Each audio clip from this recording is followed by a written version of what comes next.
ನಮಸ್ತೆ, ಎಜೆ ನ್ಯೂಸ್ಗೆ ಸ್ವಾಗತ. ಇಂದು ಮಂಗಳವಾರ ನಡೆದ ಕರ್ನಾಟಕ ರಕ್ಷಣಾ ವೇದಿಕೆ ನಾರಾಯಣಗೌಡ ರೈತರಿಗೆ ಅನಾನುಕೂಲತೆ ರಸಗೊಬ್ಬರ ಬೀಜ ವಿತರಣೆಯ ಕೊರತೆ ಹೊರತಾಗಿ ನದಿ ನಡೆದ ಹೋರಾಟ ಈ ಮೂಲಕ ಸರ್ಕಾರಕ್ಕೆ ತಹಸೀಲ್ದಾರ್ ಮುಖಾಂತರ ಕರ್ನಾಟಕ ರಕ್ಷಣಾ ವೇದಿಕೆ ವತಿಯಿಂದ ಮನವಿ ಸಲ್ಲಿಸಲಾಗಿದೆ. ಈ ಸಾರಿ ಮಳೆಯೂ ಬೇಗನೆ ಶುರುವಾಗಿದ್ದ ಕಾರಣ ರೈತರಿಗೆ ಬೆಳೆಯಲು ಬೀಜ ಹಾಗೂ ಗೊಬ್ಬರಗಳು ಸರ್ಕಾರದ ಕೇಂದ್ರದಲ್ಲಿ ಹೆಚ್ಚುವರಿಯಾಗಿ ಜಮಾ ಸ್ವೀಕರಿಸಿ ರೈತರಿಗೆ ವಿತರಿಸುವ ಕಾರ್ಯವನ್ನು ಕೃಷಿ ನಿರ್ದೇಶಕರು ಮಾಡಬೇಕು ಅಂತ ವಿನಂತಿಸಲಾಗಿದೆ.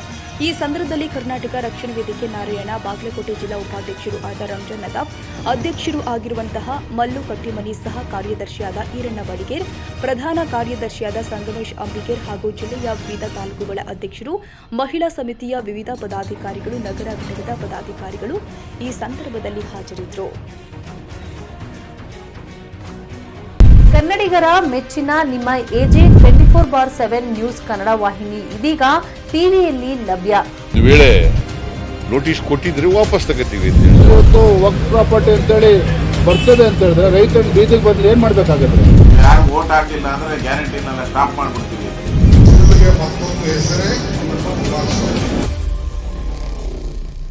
ಕರ್ನಾಟಕ ಮತ್ತು ದೇಶ ವಿದೇಶ 360 ಡಿಗ್ರಿ ಸುದ್ದಿ ಹಾಗೂ ಉತ್ತರ ಕರ್ನಾಟಕ, ಬೆಳಗಾವಿ, ಬಾಗಲಕೋಟೆ, ಧಾರವಾಡ, ಹಾವೇರಿ, ಗದಗ, ಬಿಜಾಪುರ ಜಿಲ್ಲೆಯ ಕ್ಷಣ ಕ್ಷಣದ ವಿವರವನ್ನ ಪಡೆಯುವುದಕ್ಕೆ ಎಜೆ 24/7 ನ್ಯೂಸ್ ಕನ್ನಡ ವಾಹಿನಿಯನ್ನ ಲೈಕ್ ಮಾಡಿ, ವಿಡಿಯೋಗಳನ್ನ ಶೇರ್ ಮಾಡಿ, ಕಮೆಂಟ್ ಮಾಡುವ ಮೂಲಕ ನಮ್ಮ ವಾಹಿನಿಗೆ ಸಹಕಾರ ನೀಡಿ ಮತ್ತು ಚಾನೆಲ್ ಅನ್ನ ಸಬ್ಸ್ಕ್ರೈಬ್ ಮಾಡಿ.